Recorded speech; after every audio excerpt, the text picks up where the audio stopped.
it's Saturday the 11th of May, and I think I finished my last video by showing you some pipe work on the ground, which is still there.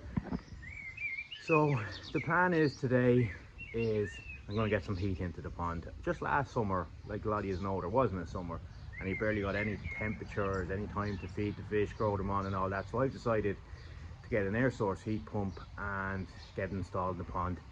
So I will turn you around and I'll show you what I'm talking about.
Yeah, fish are all doing fine. So say I had some leftover 2-inch pipe and I got some 50mm pipe as well.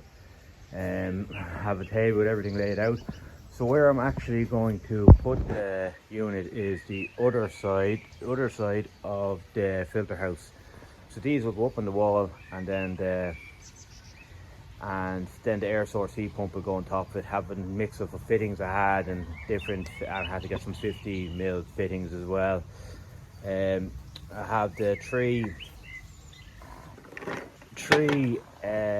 ball valves as well, so I can shut it off from going through the air filter, so I can bypass it basically.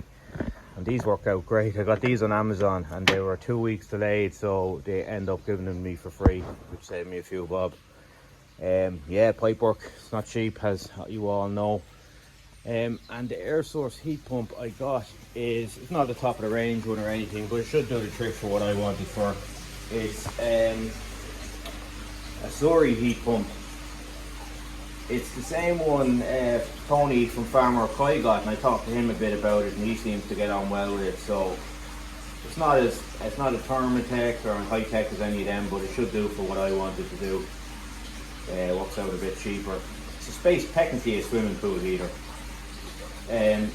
So I have to get in here later, do some pipe work. What I actually did during the week was, which I stupidly didn't do when I installed the system, was I didn't have a shut off valve there at the return. So I cut that off and put a shut off return there, so the pond can be still running away through one of the pumps through the, so this pump I have off now, but the other one is going in through the shower and back into the pond, so at least the pond will be running. If I make any mistakes or it takes me longer than I thought it would, the pond is still running.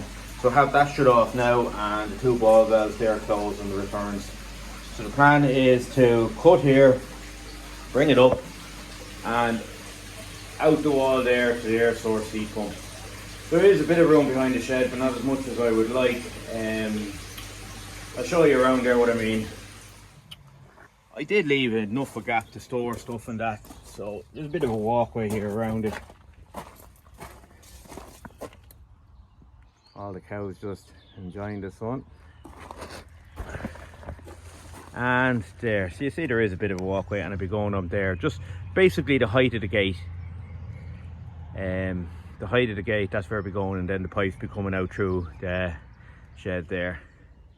Yeah, the cows shouldn't be an issue either. There's an electric fence there as well, keeping away from the fence. So yeah, sure, I'll come back to you when I have a bit of progress done on it. Again, it's my first time doing this, so it could take longer than expected. How you doing?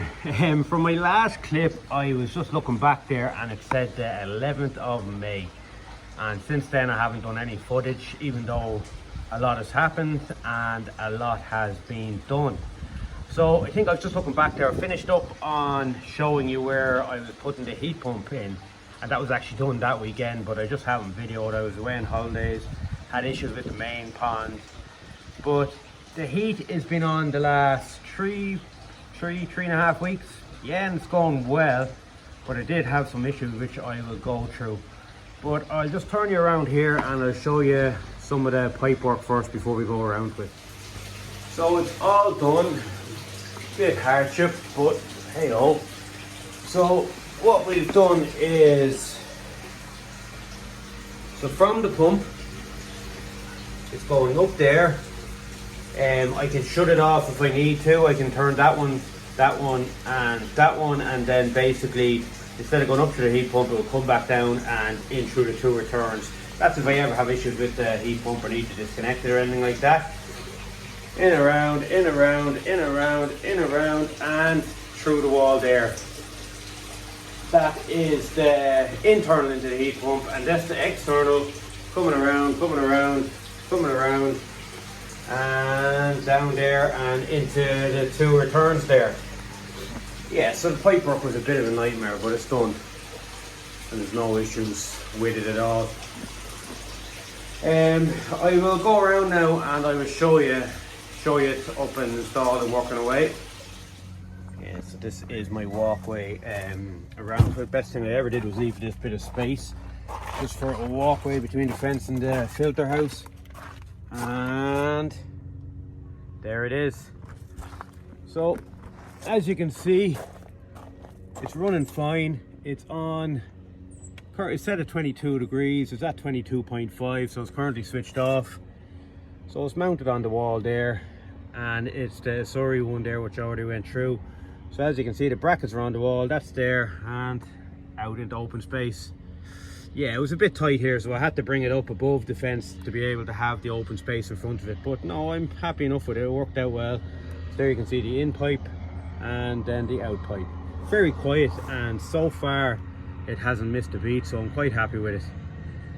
Yeah, saying about space behind the shed, I store all my buckets and basins and bowls and nets and everything around there, which is out of sight, out of mind, which is great. Yeah, so it's going well. It's a bit, sometimes it can be a bit off. If I set the 22, it might go up to 23 or that sometimes, but yeah, overall I'm happy with it. I don't really know much about how much it's costing at the moment. I don't really want to know either, but yeah, the weather hasn't been too bad, so, and the pond is well insulated, so hopefully it hasn't been costing me a bomb. Yeah, and now I will go in and show you some of the grow on progress. Yeah, so the grow on fish are doing brilliantly, and you can see a bit of size kind of starting to pack onto them. This pond has never missed a beat or lost any fish or anything since I set it up. And this is the second lot of grow ons. It's great, and again, it's only on an easy pod into a shower, and it's on a feeder. I'll just press the feeder there and you can see these hungry. See how hungry they are. Yeah, so there's a lovely mix of fish in there, and I did that purposely just to see how they all developed. Obviously I won't be keeping them all, but you've got Showa, Sagi, Kinrin Yamabuki, Kahaku, Akamatsuba, Goromo, there's everything in there, Kajaku. So they're all doing fine, and down there you can see is my growing show, Issa Showa, which isn't looking too bad. Haven't gained a whole lot of length, but definitely in volume, and you can see the sumi starting to come out of them as well, so yeah, I'm happy about that. Yeah, so I went through this feeder before I used, it's good. You can feed 6 times a day, and you can feed whenever you want by pressing the button, which I just did there, and you can see, yeah, they're always in the food. Yeah, so they're flying at that pond is currently at 23 degrees.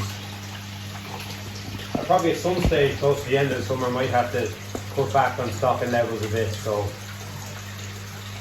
yeah, Pond hasn't missed a beat. I'll go through the main pond now and I'll tell you what I was dealing with. So the main pond is now 100%, but it wasn't. Back around the time I was doing the air source heat pump, I was suffering a lot. I had Costia, then flukes, and then Costia again. And I just did so much treating, I think, over a 2-week period that I lost my big Chag and my big Chiro. Just their gills their gills went brown and they just weren't acting right. And I think it was basically poisoning from the FMG or overdoing it on the PP. But since then, touch wood, everything else has been doing great and there's no marks on anything. And they're sitting at 22 degrees as I just went through there with the heat pump. Yeah, but they're all doing well in there. The water's good. So overall happy, but the Chag especially I was devastated to lose because I bought that about 12 cm and I brought it up to 50 cm myself, which was hard to take, and even the shear was a beautiful fish as well. Yeah, it seems to be always your favourites. They're the first 2 fish that I've lost in this pond. You can even see the Benny guy there, like that was covered in car pox, and I mean head to toe. He could barely open his mouth, everything. But since the heat came, he's out of shot there, that's my Yamabuki. But since the heat came, there he is coming out now. Since the heat came on, he is completely cleared up and he's a different fish. Absolutely, still has a white patch on his nose there, but that was covered in car pox. He's doing well. Old school Goshki, the Yamabuki, and there's one of the grow-ons I had from last year that I put in the beginning of this year, sorry, and the other one, Kuhaka, which I kept is down the bottom there. Yeah, but overall they're all doing well. Another thing which I've done is auto feeder. So I finally got around to setting up this auto feeder. It's the Superfish auto feeder. I bought it about 1.5 years ago, I'd say, and it was sitting up in the attic in a box. And I was always for the new pond build, but just never got around to it and didn't have the weather to be feeding that much. So I just set that up about 3 weeks ago as well. Yeah, it's a good, I do like it. It does feed a lot, so I just leave it on setting 1 for the feeds. And you can feed 24 times a day. I only have it scheduled to 4 times, and then if I'm out here I can give them some other feed and stuff like that. So yeah, I'll give them, because you can also do a manual feed, and there's good cable on it as well, so I was able to bring it right back in here by tapping that once. Whoop. You can see the pellets. I have a mix between 3 mil and 6 mil pellets in there. So you can see the fish will be all over it. They're starting to realise where the pellets are dropping from the sky, and that's where they kind of wander around. But yeah, as I was saying, it's devastating to lose them fish, but everything is going well now the last 2 weeks, touch wood.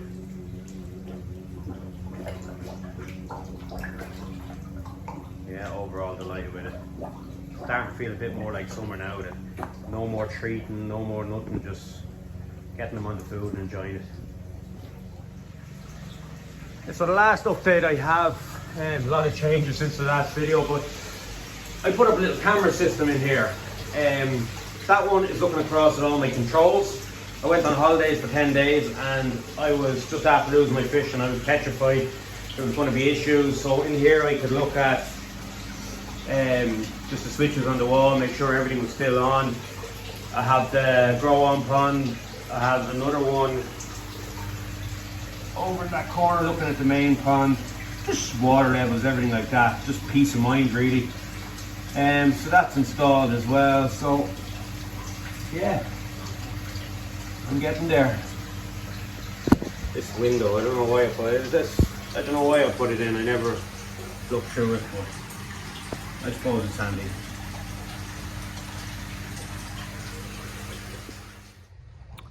Yeah, so that's it. A lot of updates.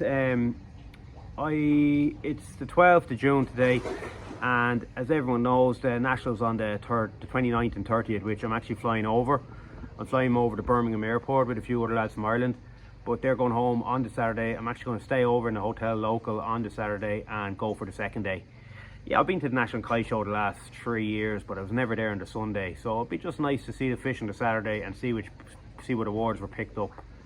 because you never get to see that on, well, you obviously see it on other people's channels, but you never get to see what won what, which I'll find interesting.